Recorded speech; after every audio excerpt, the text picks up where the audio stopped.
ಹೇಳಿ. ಅಂದರೆ ಜೀವನದಲ್ಲಿ ನಮಗೆ ಒಳ್ಳೆಯ ಆರೋಗ್ಯ ಇರಬೇಕು, ಹಾಗೆ ಮಾನಸಿಕವಾದ ನೆಮ್ಮದಿ ಇರಬೇಕು, ಹಾಗೆ ಒಳ್ಳೆಯ ಮಕ್ಕಳು ಇರಬೇಕು. ಇದು ಮೂರು ಬೇಕು ಅಂತಾದರೆ ಭಗವದ್ ಅನುಗ್ರಹ ಬೇಕು. ಅದರಲ್ಲಿಯೂ ಕೂಡ ನಾಗನ ಅನುಗ್ರಹ ಬೇಕೇ ಬೇಕು ಅಂತ ಹೇಳಿ. ಬೇರೆ ಎಲ್ಲವನ್ನು ಕೂಡ ಹಣ ಕೊಟ್ಟು ಸಿಗ್ತದೆ, ಹಣ ಕೊಟ್ಟರೆ ಅಲ್ವಾ, ಹಣ ಕೊಟ್ಟು ಪಡಿಬೋದು.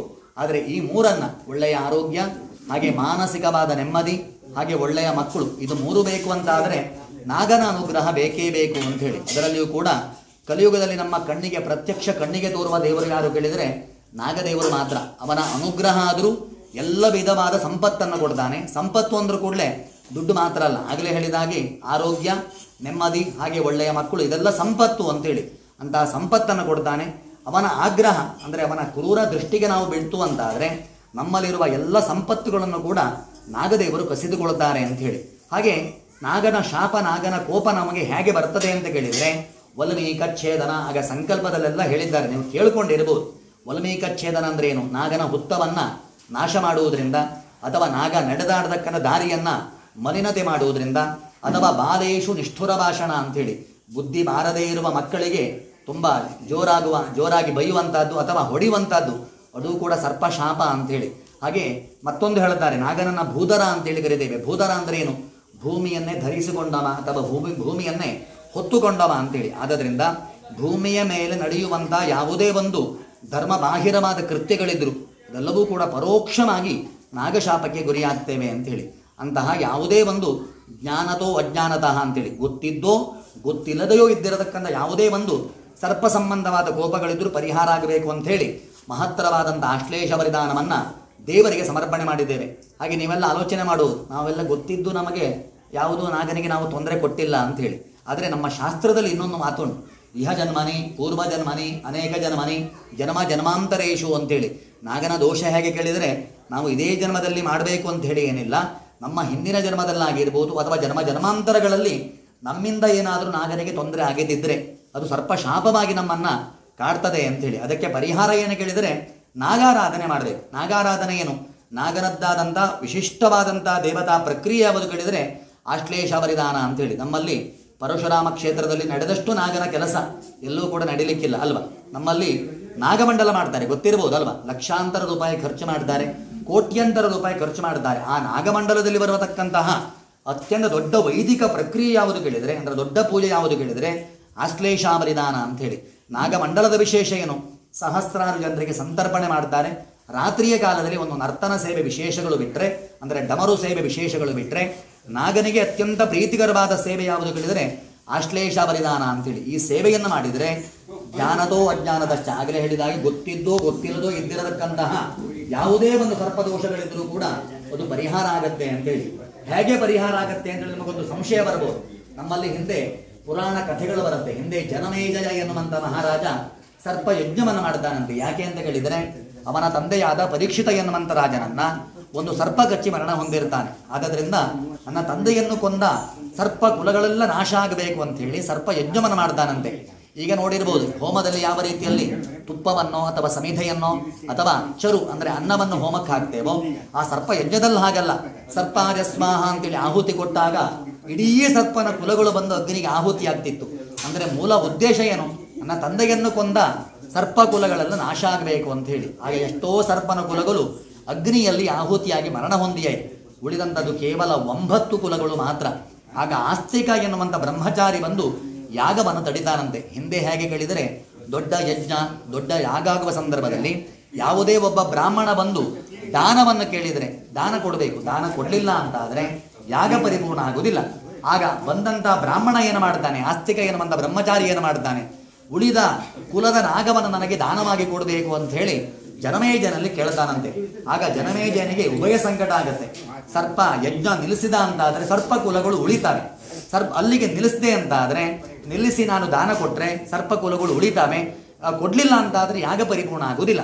ಆಗ ಏನು ಮಾಡ್ತಾನೆ, ಆಲೋಚನೆ ಮಾಡಿ ಉಳಿದ ಕುಲದ ನಾಗವನ್ನು ಆಸ್ತಿಕನಿಗೆ ದಾನವಾಗಿ ಕೊಡ್ತಾನೆ ಅಂತ ಹೇಳಿ. ಆದ್ದರಿಂದ ಸರ್ಪ ಕುಲವನ್ನು ನಾಗದೇವರು ಅಂದರೆ ಬ್ರಹ್ಮಚಾರಿ ಆ ಒಟು ಉಳಿಸಿದ್ರಿಂದ ಯಾವುದೇ ಸರ್ಪನ ಪೂಜೆ ಮಾಡಿ, ಯಾವುದೇ ನಾಗನ ಕೆಲಸ ಮಾಡಿ, ಅಲ್ಲಿ ಯಥಾಶಕ್ತಿಯಾದರೂ ಕೂಡ ಬ್ರಾಹ್ಮಣ ಒಟ್ಟು ಆರಾಧನೆ ಆಗಬೇಕು, ಬ್ರಾಹ್ಮಣ ಒಟ್ಟು ಸಂತರ್ಪಣೆ ಆಗಬೇಕು ಅಂತೇಳಿ. ಅಂದರೆ ನಾಗನ ಕುಲವನ್ನು ಉಳಿಸಿದವ ಎನ್ನುವಂಥ ಒಂದು ಅರ್ಥ. ಆದ್ದರಿಂದ ಆ ಕಾಲದಲ್ಲಿ ಮರಣ ಹೊಂದಿದ ಎಲ್ಲ ಕುಲಗಳ ಸರ್ಪಗಳು ಕೂಡ ಈ ಒಂದು ಸೇವೆಯಿಂದ ತೃಪ್ತರಾಗ್ತಾರೆ ಅಂತೇಳಿ. ಈ ಸೇವೆಯಿಂದ ಎಲ್ಲ ಸರ್ಪನಗಳು ಕೂಡ ತೃಪ್ತಿ ಹೊಂದತಕ್ಕಂಥ ಅತ್ಯಂತ ಪವಿತ್ರವಾದ ಸೇವೆ ಆಶ್ಲೇಷ ಬಲಿದಾನ ಅಂತೇಳಿ. ಆದ್ದರಿಂದ ನೀವೆಲ್ಲರೂ ಕೂಡ ಶ್ರದ್ಧೆಯಿಂದ ಪ್ರಾರ್ಥನೆ ಮಾಡಿಕೊಳ್ಳಿ. ನಿಮ್ಮಿಂದಾಗಿರ್ಬೋದು ಅಥವಾ ನಿಮ್ಮ ಪೂರ್ವಿಕರಿಂದಾಗಿರ್ಬೋದು ಅಥವಾ ನಿಮ್ಮ ಕುಟುಂಬಸ್ಥರಿಂದಾಗಿರ್ಬೋದು, ಜ್ಞಾನದೋ ಅಜ್ಞಾನದ ಗೊತ್ತಿದ್ದೋ ಗೊತ್ತಿಲ್ಲದೋ ಇದ್ದಿರತಕ್ಕಂಥ ಯಾವುದೇ ಒಂದು ಸರ್ಪ ಸಂಬಂಧವಾದ ಕೋಪಗಳಾಗಲಿ, ಶಾಪಗಳಾಗಲಿ, ತಾಪಗಳಾಗಲಿ ಏನೇ ಇದ್ರೂ ಅದೆಲ್ಲವೂ ಕೂಡ ಪರಿಹಾರ ಆಗಬೇಕು ಅಂತ ಹೇಳಿ ಭಗವಂತನ ಸೇವೆಯನ್ನ ಆ ಭಕ್ತಿಯಿಂದ ಶ್ರದ್ಧೆಯಿಂದ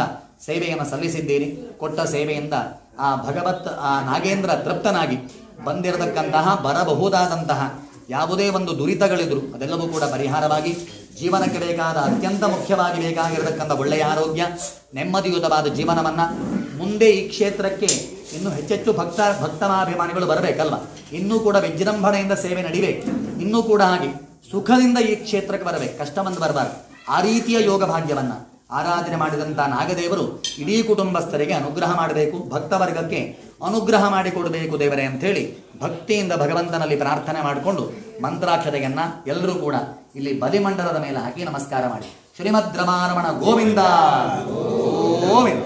ಯಾನಿ ಕಾನಿ ಜಪಾನಿ ಜನ್ಮಾಂತರಕೃತಾನಿ ಚ ತಾನಿ ತಾನಿ ವಿನಾಶಂತೆ ಪ್ರದಕ್ಷಿಣಂ ಪದೇ ಪದೇ ಅಪೋಹಂ ಪಾಪಕರ್ಮಾಹಂ ಪಾಪಸಂಭವಃ ರಾಶಿಮಾಂಗ್ರಪಜಾ ದೇವ ಶರಣಾಗತವತ್ಸಲ ಅನ್ಯಥಾ ಶರಣಂ ನಾಸ್ತಿ ತ್ವಮೇವ ಶರಣಂ ಮಮ ತಸ್ಮಾತ್ ಕಾರುಣ್ಯ ಭಾವೇನ ರಕ್ಷ ಮಾಂ ಭುಜಗೋತ್ತಮ ಮುರಸಾ ಶಿರಸಾ ದೃಷ್ಟ್ಯಾ ಮನಸಾ ವಚಸಾ ತತ ಭವ್ಯಾಂಕರಾಭ್ಯಾಂ ಕಿರಣಾಭ್ಯಾಂ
ಅರ್ಧಾಂಗಿ ಅವ್ರು ಅರ್ಧಾಂಗಿ ತೆಗೆದು ಬನ್ನೇನು ಮಾತ್ರ ಅದಕ್ಕೆ ನೀವು ಬದಿ ಅಂತ ಅರ್ಧಾಂಗಿನೂ ಸೇರ್ಸ್ಕೊಂಡು ಕಡಿಮೆ. ಓಂ ಶ್ರೀ ಗುರುಭ್ಯೋ ನಮಃ. ಓಂ ಇದಂ ಫಲಮಯ ದೇವ ಸ್ಥಾಪಿತಂ ಪುರುಷೋತ್ತಮ ತೇನ ಮೇ ಸಫಲ ವಾತೃವೇ ಜನ್ಮನಿ ಜನ್ಮನಿ ಯಶಿವೋ ನಾಮ ರೂಪಾಭ್ಯಾಂ ಯಾ ದೇವಿ ಸರ್ವಮಂಗಲ ತ್ರಯೋಸ್ವಂ ಶರಣಾತ್ವಂ ಸಾಂ ಸರ್ವತೋ ಜಯಮಂಗಲಂ ಸರ್ವಮಂಗಲ ಮಾಂಗಲ್ಯೆ ಶಿವೆ ಸರ್ವಾರ್ಥ ಸಾಧಿಕೆ ಶರಣ್ಯೇ ತ್ರ್ಯಂಬಕೆ ಗೌರಿ ನಾರಾಯಣಿ ನಮೋಸ್ತುತೆ ವಕ್ರತುಂಡ ಮಹಾಕಾಯ ಕೋಟಿ ಸೂರ್ಯಸಮಪ್ರಭ ನಿರ್ವಿಘ್ನಂ ಕುರು ಮೇ ದೇವ ಸರ್ವಕಾರ್ಯೇಷು ಸರ್ವದಾ. ಶ್ರೀ ಸಿದ್ಧಿವಿನಾಯಕನ್ನ ಮಹಾಗಣಪತಿಯನ್ನ ಪ್ರಾರ್ಥನಾ ಸಮರ್ಪಯಾಮಿ. ಕ್ಷೇತ್ರ ಸುಬ್ರಹ್ಮಣ್ಯಕ್ಕೆ. ಓಂ ಜಿತಂತೆ ಪುಂಡರೀಕಾಕ್ಷ ನಮಸ್ತೆ ವಿಶ್ವಭಾವನ ಸುಬ್ರಹ್ಮಣ್ಯ ನಮಸ್ತೆ ಸುಮಹಾಪುರುಷ ಪೂರ್ವಜ. ಶ್ರೀ ಕ್ಷೇತ್ರ ಸುಬ್ರಹ್ಮಣ್ಯ ಸ್ವಾಮಿಯನ್ನ ಪ್ರಾರ್ಥನಾ ಸಮರ್ಪಯಾಮಿ. ಗ್ರಾಮದೇವರಿಗೆ ಅಮನು ಸರ್ವಸ್ವರೂಪೇ ಸರ್ವೇಶೇ ಸರ್ವಶಕ್ತಿ ಸಂಬಂಧಿತೆ ಭಯಭ್ಯಸ್ತ್ರಾಯ ನೋ ದೇವಿ ದುರ್ಗೆ ದೇವಿ ನಮೋಸ್ತುತೆ. ಗ್ರಾಮಾಧಿದೇವತಾಭ್ಯೋ ನಮಃ. ದುರ್ಗಾ ಪ್ರವೇಶವನ್ನ ಪ್ರಾರ್ಥನಾ ಸಮರ್ಪಯಾಮಿ. ಇಲ್ಲಿ ನಾಗನಿ ಅನಂತ ಶ್ರೇಷ್ಠಂ ಜಗದೇ ಕುಂಡಲಂ ಪೀತಾಂಬರ ಧೂಮ್ರ ಸಾಸಲೋಚನಂ ಉದಾರಿ ವೀರ್ಯಂ ಷಷ್ಠಕ್ರೋರಂ ನಮಾಮಿ ನಂತಮೋನೇಕ್ರಾತಂ ಸರ್ಪಾತ್ಮನಾಗೇಂದ್ರನ್ನ ಪ್ರಾರ್ಥನಾ ಸಮರ್ಪಯಾಮಿ. ಅಚಿಂತ್ಯ ವ್ಯಕ್ತ ರೂಪಾಯ ನಿರ್ಗುಣಾಯ ಗುಣಾತ್ಮನೆ ಸಮಸ್ತ ಜಗದಾಧಾರ ಮೂರ್ತಯ ಬ್ರಹ್ಮಣೇ ನಮಃ. ಸಪ್ರಕಾರ ಬ್ರಹ್ಮಲಿಂಗೇಶ್ವರನ್ನ ಪ್ರಾರ್ಥನಾ ಸಮರ್ಪಯಾಮಿ. ಇಲ್ಲಿ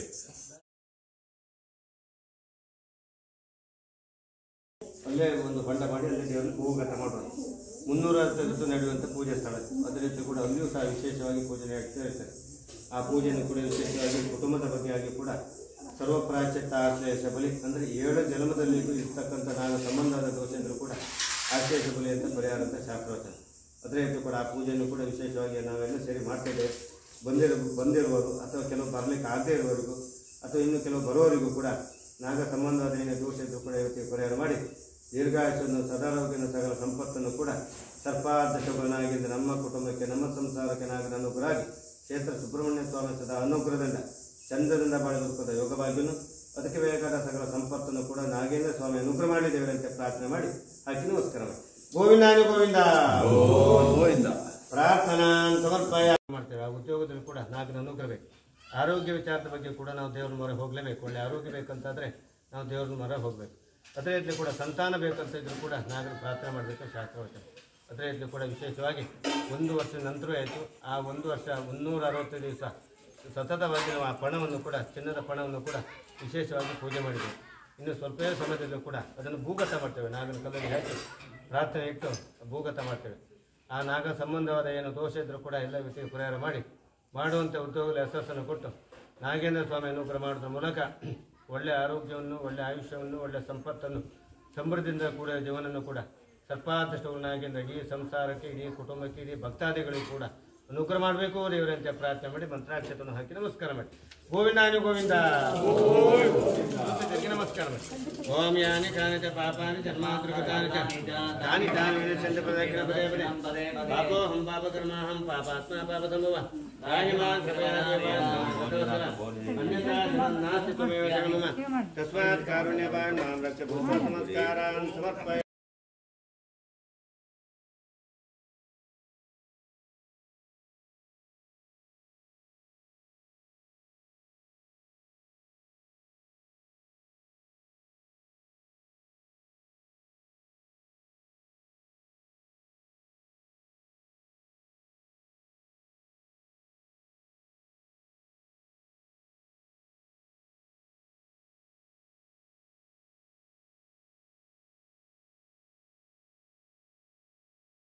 मुखनिल एव सूर्यस्यरश्मिषं येषां सुदक्रन्त्रेभ्यः सर्पेभ्योर्मः या ईशवोया सुदानानामेव वनस्पतिकुम्भ्रनो एवावटेश्वरतेभ्यः सर्पेभ्योर्मः सुखं सर्पेभ्यो हरिश्चुष्टम् आशेषायेषोनिश्चितेतः ये अन्तरिक्षं पृथिवी क्षीयन्ते तेन सर्पाः सोऽहमागमिष्टाः ये रोचने सूर्यस्यापि सर्पाः ये दिवन्देवनो सञ्चरन्ति ये श्रामाय श्रेष्ठन्ते कामम् तेभ्यः सर्पेभ्यो मधुमज्जुहोमि अनन्तशेषं जगदे कुण्डलं पीताम्बरधूम्र शास्त्रलोचनम् उदारिवीर्यं षष्ठक्रोरं नमामि नन्तमोनेकनाथं नर्मदायै नमः तुभ्यं नर्मदायै नमो नमः नमोऽस्तु नर्मदे तुभ्यं त्रायमाय विषसर्पदः सांगाय सायुधाय स्वानाय जावरणो ध्रुवं देवो बृहस्पतिः ध्रुवं देवश्चाग्निकराष्ट्रं धारयतां ध्रुवम् ನಾಗೇಂದ್ರಾಯ ನಮಃ ಸುವರ್ಣಫಣಂ ಸಮರ್ಪಯಾಮಿ.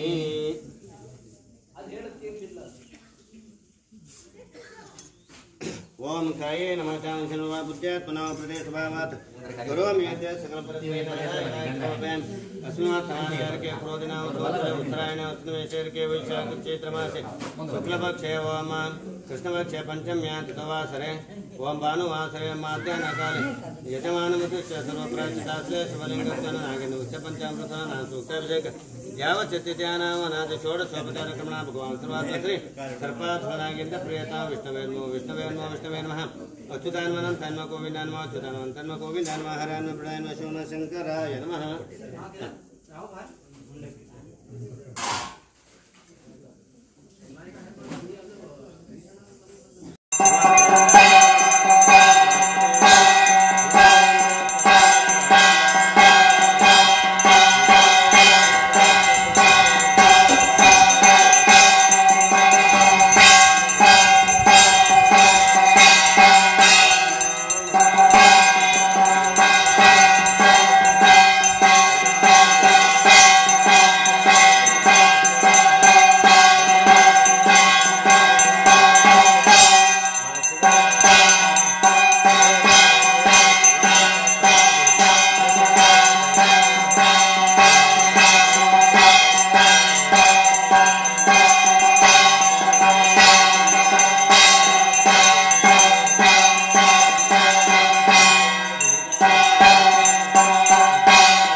नीराज समर्पयामि.